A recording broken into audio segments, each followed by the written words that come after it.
Actually, sir, natapyas na talaga to ng 70 to 80% from the total revenue nila. No? Sabihin na natin, if nagda-drive sila for 15, 16 hours, ang pag isusuma total natin, ito ay parang kinita lamang ng isang minimum wager or even less. No, or even less na nagtatrabaho ng 9 hours. So, doble yung paggawa pero yung kinita, kinulang na talaga. Ano bang naging epekto po nitong patuloy na pagtaas po ng presyo ng mga produktong petrolyo sa transport group, particular na dito mga po sa Transportation Network Vehicle Service o TNVS. Ito po yung mga uri ng public transportation dito po sa ating bansa na ang ginagamit po ay yung mga pribadong sasakyan para sa paghatid po ng mga pasahero.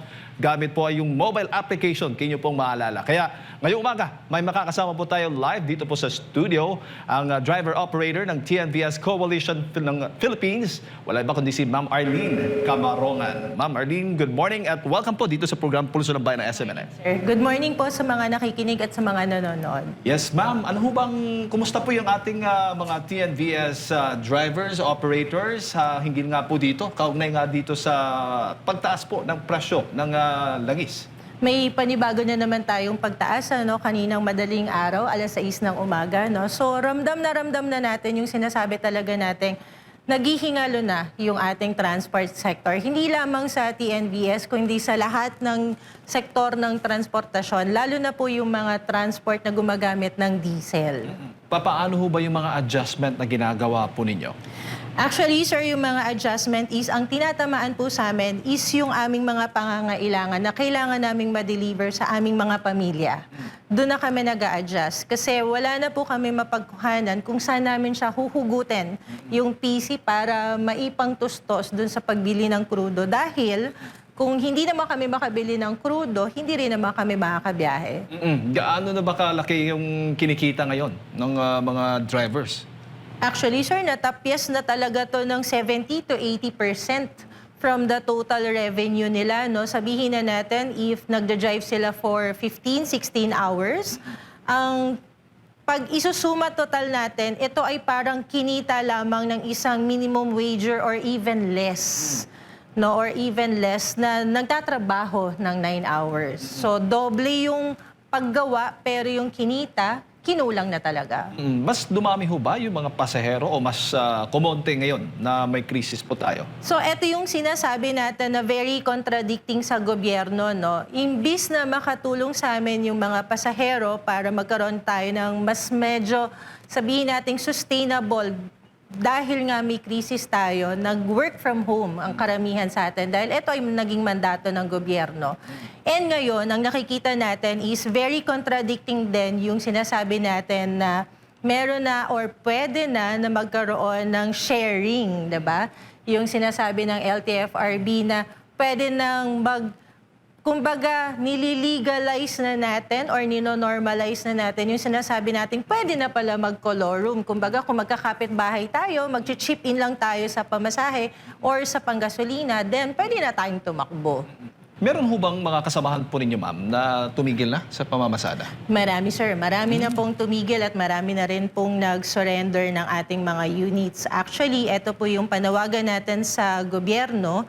Sinasabi natin, the symmetry of sacrifice, no? Kasi kung pinutol ng gobyerno or finreeze ng gobyerno yung tanging lifeline namin para magpatuloy, sana finreeze din nila yung mga bangkong naniningil sa amin. Kasi yung sacrifices ng tinigil nyo yung aming linya para mabuhay, pero yung sumisip-sip ng buhay namin, which is ang mga bangko at ang mga gasoline station, hindi naman nahinto.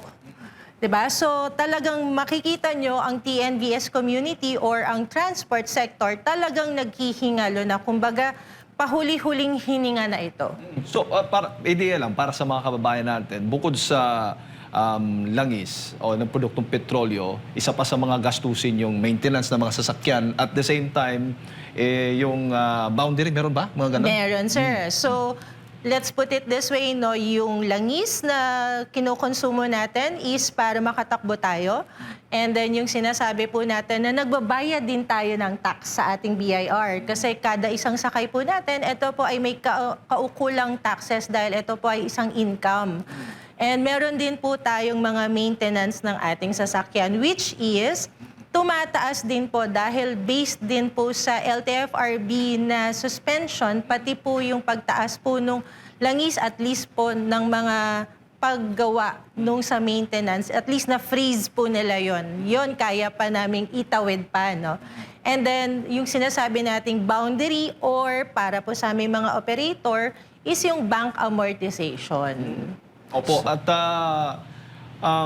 may balak ho ba ang grupo na magtaas ng singil ng pamasahe? Ito po ay labag sa kautusan at labag po sa ating memorandums ng ating LTFRB at labag po ito sa prangkisa ng ating CPC, no, na hindi po tayo basta pwedeng magtaas ayon sa ating kagustuhan nang hindi po dumadaan sa masusing pag-aaral at sa pag-aproba po ng LTFRB. Ngayon po, nang sinuspinde ng LTFRB ang fare increase or fare adjustments po na hinahanap po natin, hindi po niya napigilan na ang mga pangangailangan po namin upang masustain ang transportasyon na to ay hindi na po talaga kinakaya. Pero kung sakali man, Ma'am Arlene, na hihiling kayo ng dagdag singil sa pamasahe, nasa magkano kaya yon? Actually, sir, ang hinihingi po namin initially is only 20 pesos. Pero ang ibinigay sa atin is 35. So yung 20, kung para po sa madla, maintindihan natin, yung 20 pesos po na yon ay base fare. So ibig sabihin po, fixed rate na po siya. Yung 15 pesos po na ibinigay na extra po sa atin is ito po yung fare na kung saan pick-up fare. Ito po yung 15 pesos na fixed price na pipick upin po kayo sa inyong pick-up points. So wala po tayong idinagdag na mas makakapagpasakit like per kilometer. Wala po siyang ganun. Opo. Bago ko ipasa kay Partner Admar, may tulong na ba, subsidy o ayuda na ibinigay ang gobyerno o maging ng mismong grupo ng TNVS Coalition Philippines tulong para doon sa mga apektadong driver-operator? Actually, sir, ito yung nagpapasalamat kami sa gobyerno dun sa ayuda na 5,000 pesos na sinasabi natin. At yung sinasabi ng LTFRB na magbibigay sila ng 1,500 fuel subsidy cards, no? Pero ito po kasi is band-aid. Ito po kasi is very superficial. Hindi po tayo nagiging ungrateful. Yun lang yung gusto nating sabihin sa madla. Pero ang sinasabi po natin, yung 5,000 pesos po na yun, ang sinubsidize po nila is only 142 rides. Katumbas po siya ng 35 pesos times 142 rides natin sa TNVS. Ngayon, kung ang sinasabi natin is piso para sa jeep, katumbas lang po siya ng 5,000 rides. Na kung titignan po natin, linggo-linggo, tumataas po ang presyo ng crudo, no? Hindi po siya sumasapat, pero makakatulong po yun kung maibabalik talaga po sa amin yung sinuspinde ng gobyerno na fare increase. And then, eto rin po yung isa nating panawagan, na magkaroon po ng pakialam na rin ang Philippine Competition Commission or PCC dahil sa mga unfair practices po ng mga TNC. So medyo nagtitake advantage na sila. Katulad ng mas mababang presyo ng pamasahe than the expected ng fare matrices natin, mukha lang po kasi talagang maliit yung mga komisyon na pinapublish nila, pero ang ending ng net ratio po ng isang driver ay mas naghihingalo pa po than the ones na nagja-drive for the market leader na mga TNC. Opo, Ma'am Arlene, magandang umaga. Balikan ko lang po yung 5,000 pesos in terms of sa araw po. Mga ilang araw lang po yung magagastos or magagamit nyo po yung 5,000? Actually, sir, kung titignan natin, yung 5,000 pesos is only, sasabihin po natin, 2 or 1.5 full tank po ng isang sedan. Sa 1.5 full tank po ng sedan, ito po ay tumatakbo ng hanggang 300 kilometers. So kaya po siyang ubusin ng isang driver ng isang araw at kalahati. Pero kung i-convert po natin siya into another perspective, no? I-convert natin siya as subsidized na fare ng mga riders, 142 rides po yung na-subsidize nila. So 142. Kada isang araw ba nakakailan average yung bago pa man itong ano ngayon? Crisis. Pero actually, may crisis na nga May crisis, last time, di ba? Kaya nga, matagal na yung hinihiling na fair increase hanggang sa naabutan po ng panibagong crisis. Pero usually po, yung regular na isang araw na biyahe, nakakailang rides po? Ang isang average ride po ng isang driver is nasa 25 per day. Opo, TNVS. TNVS po yan. Opo, and ngayon po na meron ng crisis simula nitong mga nakalipas kasi mag-iisang buwan niya yata itong gulo dyan, panibagong gulo dyan po sa gitnang silangan. Mga ilang rides na po mula sa 25? Actually, sir, no, ang pagbabasehan na po natin ng ratio is nakaka-25 pa rin. Pero mas doble yung oras nila sa kalsada to achieve the 25. Maaring sabihin natin dapat mas mabilis kasi walang traffic, no? Pero ang totoo po niyan, nawalan po ng traffic, nawalan po ng pasahero, mas mahaba po ang oras at kilometrahe na ginugugol ng isang driver para gumapang at maghanap ng pasahero. Hanggang sa mabuo po niya yung 25 kasi yun po yung visual, no, very optical sa driver na kapag naka-25 na ako, kaya pa.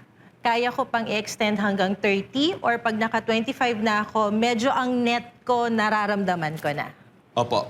Kayo po, pag kumukuha kayo ng mga pasahero, doon lang talaga sa application. Pero umaabot na ba sa punto, ma'am, or may alam kayo na parang kagaya ng habal-habal na lang na nag-aalok na lang para lang makakuha agad-agad ng mga pasahero? Actually, sir, no, ito yung contradicting decision ng gobyerno natin ngayon. Kasi ang sinasabi natin is, pwede na palang mag-share the ride, di ba? Like the community rides na kahit wala kang prangkisa. Kasi sa amin po, pinaghirapan namin ang pagkakaroon ng prangkisa.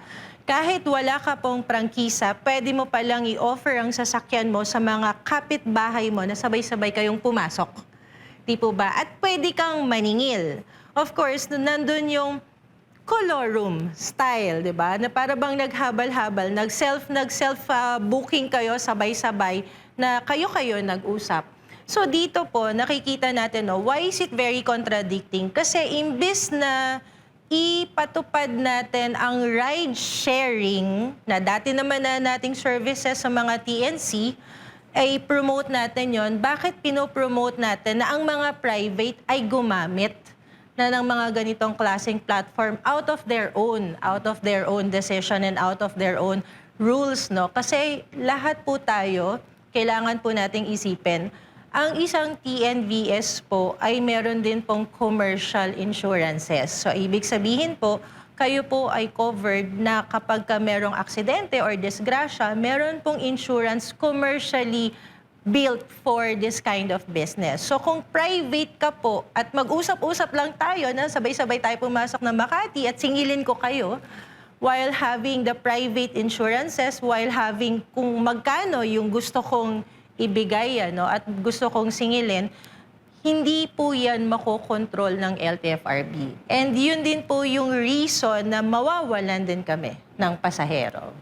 Opo, at actually meron ngang panibagong balita. Kumbaga, yung inyo pong pinatutungkulan ay kilala din sa tawag na carpooling. Yes. Okay, so yung nabanggit mo na concern na parang wala rin kaibahan nito eh. Kasi pwedeng mag-usap-usap lang tayo, magbabayad na lang ako sa iyo kung magkano yung chip-in ko sa iyo para sa gasolina. Ito rin yung nabibigyang punto rin. Kasi meron nang sinabi rin ang MMDA na maglalabas daw ng mga special permit para nga dito sa mga individual or mga company na magkakaroon ng carpooling. No? Kasi nga, yun yung nababanggit nyo po. Kasi anong kaibahan? Doon sa mga TNVS kami, bawal kami na, ang dami ninyong mga restrictions sa amin, dami namang i-comply. Pero pag sa private, pwede lang mag-usap-usap pa sila. Pwede ring magbayad doon sa driver kung sino yung may-ari. masyadong maluwag. So, at least medyo nakita rin ito ng government. Pero ang tanong niyan, gaya nga ng tanong mo, kung mamomonitor ba ito? Kasi sa mga nakalipas, like kagaya sa mga van, di ba, ang malimit nilang palusot, magkakalala kami, magkakamag-anak kami. So, yan yung isa ngayon. Sa dami ba ng mga sasakyan natin, yun yung hamon po. Diba? Yun yung pinakahamon doon. Kasi kung gaano kadami yung private vehicles na pwedeng mag-carpooling, hindi po ganon kadami ang mga enforcement agencies natin and enforcement people to check on this. And then, syempre po, ang tinitignan po natin, kami po as TNVS, nakasalalay po kasi sa amin yung safety, no? So, at most, ayaw natin ng mga overloading, ayaw natin ng mga untoward, unlikely incidents na nangyayari inside sa sasakyan. Yung insurance po ba sa private, tsaka yung sa mga public transport like TNVS, magkaiba? Magkaiba po. Magkaiba po. We So are ito yung using dapat malaman ng ating mga kababayan. Ano ba benefit? Halimbawa, kung sa TNVS sila sumakay compare sa isang private vehicle dahil nag-carpool sila. Okay. So, kung makikita nyo po yung mga insurances nyo po, out of the private insurances ng comprehensive po yan, ano, kayo po ay sinasabi na private at hindi po dapat pinagkakaloob ang inyong services bilang as public transport. Pag sinabi po natin na ang commercial comprehensive insurances po, ito po ay dahil meron po tayong mga kaakibat na prangkisa and guidelines for this. So kung ang isang private po ay kung sakasakali ma-aksidente or ma-involve sa isang accident at nalaman ng isang insurance company na ito ay ipinagamit niya bilang public, no, dahil naningil ka ng bayad, maaari pong hindi kayo i-cover ng inyong mga insurances.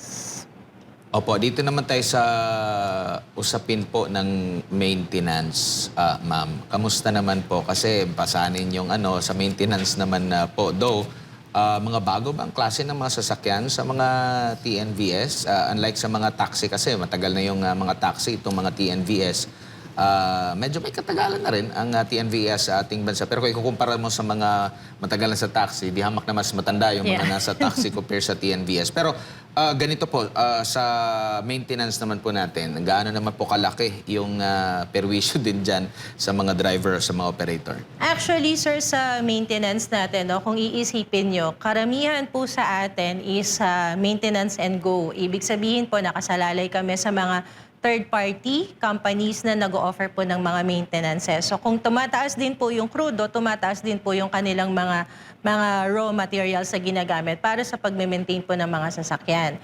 Yung mga iba po na nakasanayan na lang po nila na ang pag-change oil is sa kanilang mga bahay na lang po nila ginagawa. So para makatipid po kahit kaunti. Dahil yung kaunting pagtitipid na po na yon ay ilalagay po nila yon sa pagbili ng gasolina or ng crudo, no?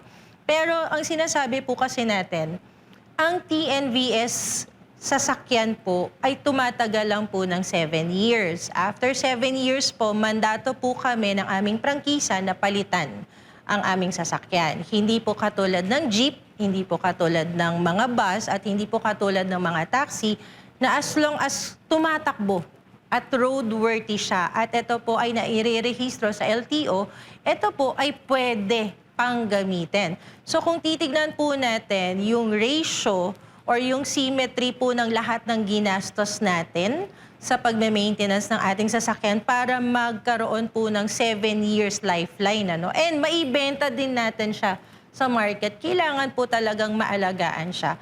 And of course, pag sinabi po kasi natin TNVS, premium services, nagbabayad po tayo para sa premium service, premium cars, and comfortability ng ating mga pasahero. So they are expecting more than a jeep, they are expecting more than a bus, they're expecting more than a regular taxi. So ba, masyadong maikli lang pala po, Mama Arlene. 7 years 7 lang, years. tapos kakainin pa ng mga krisis. Nakakabawi ba? Halimbawa, kayo po, driver-operator po kayo. Isang unit lang po ba ang meron kayo, ma'am? Actually, sir, no, meron din tayong multiple units. Kung sasabihin po natin nakakabawi, nababawi lang po natin yung pambayad ng sasakyan. Kung meron man pong kinita yung kita po na yon is kailangan pa rin po lahat i-declare po yon under the BIR taxes po natin. So nagbabayad din po kami ng tax. So kung susumain po natin, etong klase po ng business na to, kung hindi po napakarami ng iyong sasakyan or nagkakaroon ka talaga ng fleet, hindi mo rin po talaga siya mararamdaman.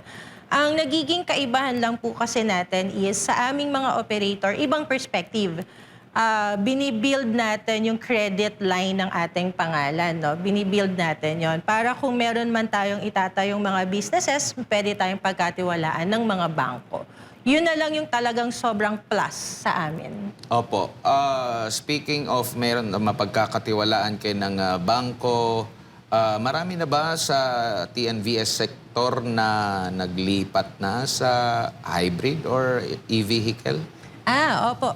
Marami pong nag-umpisa na hybrid and EV ang kanilang ginamit. Ano? Pero ito nga po yung isang hiccup ng ating gobyerno.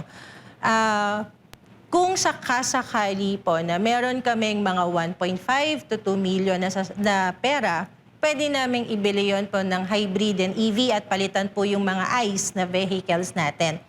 Pero ang problema po kasi natin, ilang taon bago po mag-declare o bago po mag-decide si LTFRB ng drop and substitute po from our franchise. So meaning po, yung luma mong sasakyan, papalitan ng bago.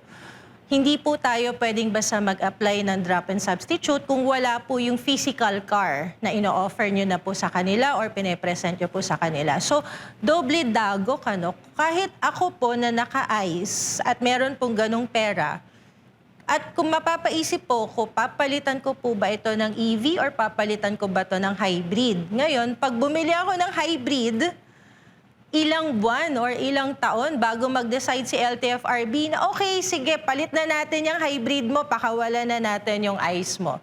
So, lumalabas dun yung check and balance, no, na ano ang magiging desisyon ko bilang isang operator? Ito ba ay makakadagdag solusyon? Makakagaan ba ng buhay namin? Or mas lalong naglabas ako ng isang problema para ipukpok sa ulo ko? So kung meron man tayong ganong pera, ito yung pananaw namin bilang driver-operator, yung kung meron kang ganong kalaking pera at i-ratio mo yon sa laki ng gas consumption or fuel consumption, tatagal ka rin ng 3 taon sa business na to.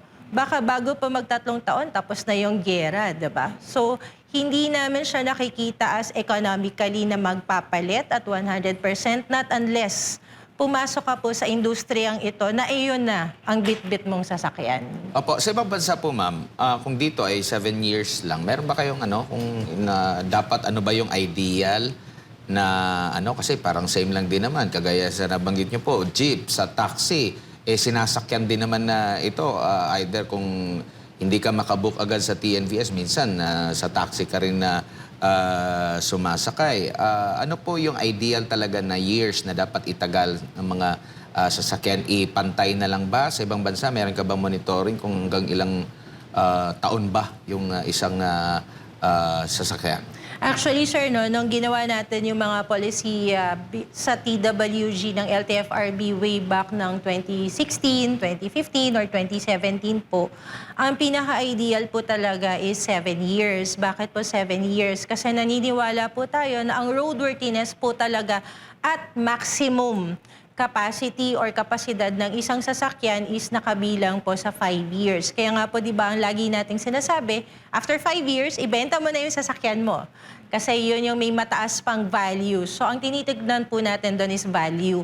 Now, kung i-compare po kasi natin siya with the regular white taxi and then the jeep, iba po kasi ang psychology ng Pinoy. Pag sinabi nating mura, pag sinabi po nating mura ang isang bagay, mura ang isang pamasahe, we don't expect so much. Kumbaga parang, sige, sakay na tayo, makarating lang tayo doon, okay na kahit magkano yung pamasahe. Pero kung ikaw yung Pinoy na nagbabayad, nag-e-expect ka po na at maximum na pinakamaganda or pinakamaayos na talagang estado ng sasakyan. So dito po pumapasok yung pag-aaral na talagang ang pinakamaayos at pinakamagandang estado ng isang sasakyan at ng makina is 5 to 7 years. So kaya po dun din po nagkaroon ng capping yung ating TNVS na talagang 7 years po siya sa isang prangkisa. Partner Jade? Linawin ko lamang, Ma'am Arlene, marami po sa inyong grupo ang gustong lumipat. I mean, may na openness dito sa paggamit po ng mga e-vehicles. Kaya lang, problema lang ninyo, naghihintay lang kayo ng parang abiso o parang permiso mula sa LTFRB. Kasi naman, pag bibili na kayo, tapos wala namang permiso mula sa LTFRB, sayang yung investment po ninyo. Investment, opo. Kasi po hindi tayo pwedeng basta mag-apply ng drop and substitute sa ating prangkisa kung wala pong tamang cost. Yan. Hindi rin po tayo pwedeng mag-apply ng drop and substitute kung wala po yung physical na ipapalit mo dun sa lumang sasakyan. So, kailangan po, nandyan po talaga yung mismong sasakyan. And hindi rin po kasi na ito maia-address yung dato ng tinatry na nating i-reduce and i-modernize lahat. Pero paano po yung mga ICE vehicles namin? Saan natin itatapon? Opo. Hindi ba? Opo, pero may effort na bang ginawa ang grupo po ninyo na parang hilingin sa LTFRB na may plano yung grupo na lumipat na sa electric vehicles? Actually, sir, ito po ay pinag-iisipan pero ang sinasabi po natin na talagang hakbang ay wala pa po dahil according sa EVIDA law, hindi naman po talaga siya nasusunod at 100%. Like for example, yung mga number of EV natin existing na sa ating kalsada, hindi rin po siya nagmamatch sa number of charging stations na meron tayo. Kung meron man po tayong mga available hybrids, ito po ay masyado pong mahal para sa mga fares na ino-offer natin na pwede pong i-cater po talaga ng sedan. Kumbaga po, yung value ng isang 2 million na sasakyan, tapos ang iyong fare is 100 pesos, so hindi siya at ratio, hindi siya equal. So, kung kayang itaas ang fare or kaya nating mag-increase or mag-adjust, baka maaari nating i-consider. Pero hindi po tayo gagamit ng isang 1.5 to 2 million na sasakyan na pwede naman po talagang i-serve siya na isang 800,000 pesos na sasakyan. Ito po ay on a perspective ng value ng sasakyan.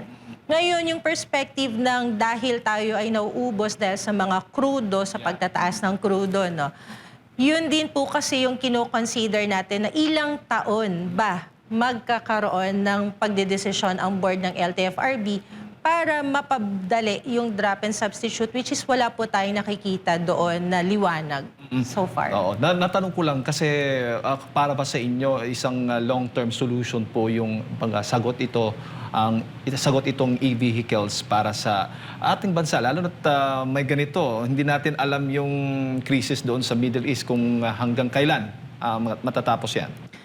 Ang sagot talaga ng EV and hybrid vehicles is long term. So kung naghahanap po tayo ng pinakamabilis na paraan para ma-alleviate yung nararamdaman natin ngayon, hindi po EV or hybrid vehicles na pagpapalit ang sagot. Dahil ito po ay may katumbas din na presyo, Ang hinahanap po nating sagot is yung sinasabi nating symmetry of sacrifices. Kung nagsakripisyo po, sinasakripisyo po ng driver communities na hindi po mag-fare increase dahil finreeze po ng gobyerno, bakit hindi po mapakiusapan ng gobyerno ang mga bangko na mag-freeze din ng loan monthly amortizations namin kahit 3 buwan para makaagwanta lang kami dun sa krisis, And then of course, ang tinitignan din natin nito, bakit hindi natin din ma-freeze ang pagtataas ng krudo. So, ibig sabihin po, kung di natin kayang i-freeze ang pagtataas ng krudo, wala pong konkretong plano o wala pong konkretong programa ang gobyerno natin para mapababa or mag-stabilize yung ating mga krudo. So, yun yung hinahanap natin so far na hindi po natin siya nararamdaman at nakikita. Opo. Huli na lang, Ma'am Arlene, kung sakali mang aabot tayo sa 200 pesos, yung presyohan nga natin sa diesel o sa iba pang mga produktong petrolyo, kakayanin pa ba ng TNVS o marami ho ba sa inyo ang pinag-iisipan na ngayon kapag umabot po sa ganyang presyohan ay talagang tigil pasada na? Actually, sir, baka hindi na rin po tayo umabot. Parang Ang concept na lang natin is, bakit tayo babiyahe para sa isang biyaheng talo? No? Kasi kapag ibinabiyahe nyo po yung sasakyan, meron po yan maintenance. Kapag binabiyahe nyo po yung sasakyan at hindi pa po yan isinasauli sa bangko, tumatakbo po ang penalties ng inyong loan ng hindi pagbabayad. So kung umabot po sa puntong 200 pesos, mananakay din po talaga yung sobrang maaapektuhan kapag lahat po kami naputulan na po ng PC. Karamihan po sa amin, hindi na po kakayanin yung 200 pesos. At kung makikita nyo po yung fares po na nakikita nyo ay hindi po 100% din na napupunta po yan sa mga drivers natin. Siyempre, may shared po yan ng taxes ng BIR, may shared po yan ng platform fees, and then may shared po yan ng maintenances and bank loan amortization and crudo. So kung tumatakbo po tayo sa isang barko at marami pong butas na yung barko, kahit ano pong takbo natin, kahit po may crudo pa tayo, pero kung marami ng butas at inilulubog na tayo, we would rather surrender yung battle na yon. Opo. Ma'am Arlene, huling mensahe po ninyo para sa ating mga kababayan na nanonood po, nakikinig sa mga oras na ito. Maraming salamat po doon sa suporta po ng ating mga kababayan sa ating transportation. At marami po kaming pasensya po ang hinihingi po sa inyo kung kayo po ay paminsan-minsan na nahihirapan na pong mag-book, nararamdaman nyo na po na talagang nako-compress na yung mga kahit yung pagsakay sa bus, pagsakay sa eroplano, lahat po compress na para makatipid lang po yung mga kumpanya ng transportation. Ang hinihingi po natin sa gobyerno is tanggalin nyo na po yung freeze ng ating fare increase or fare adjustments po. Kailangan na po natin yan. Yan po ay magiging lifeline natin, hindi man 100% pero makakatulong po yan. So, sunod po is yung ating excise tax. Sana po maipatupad na. Hindi na po natin kakayanin yung sinasabing April 13 to 15 or wala pang definite time kung kailan. And pangatlo po, hinihiling din po namin sa PCC na sa kalagitnaan po ng krisis na to, wala pong TNC ang magmamalabes sa bawat driver, sa bawat kita po ng mga driver. Kasi ang TNC competition po talagang ang nagiging default na nagsasuffer po dyan is mga drivers. Yung mga operating drivers talagang araw-araw bumabakbak sa kalsada. At ang huling-hiling natin sa gobyerno, magpatupad na po tayo ng transport crisis. Aminin na po natin na may krisis hindi lang po sa enerhiya, kundi po sa transportasyon. Kung makikita po natin, malaking chunk na po yung nahihirapan din ng mga mananakay dahil marami na rin po ang huminto. Ngayon, paano po magfo-forward ang isang bansa kung ang tanging transportasyon para mag-forward is the actual transportation na meron po tayo? Hindi po lahat ng tao, lalo na po ang mga nasa laylayan ng ating bayan, is nakaka-afford po na bumili ng sasakyan. Lalo na po yung mga talagang gipit na gipit, bigyan nyo na po ng linya ng pangkabuhayan or linya po ng buhay yung transport para po mapagsilbihan natin at hindi po maputol yung serbisyo natin sa publiko. Alright.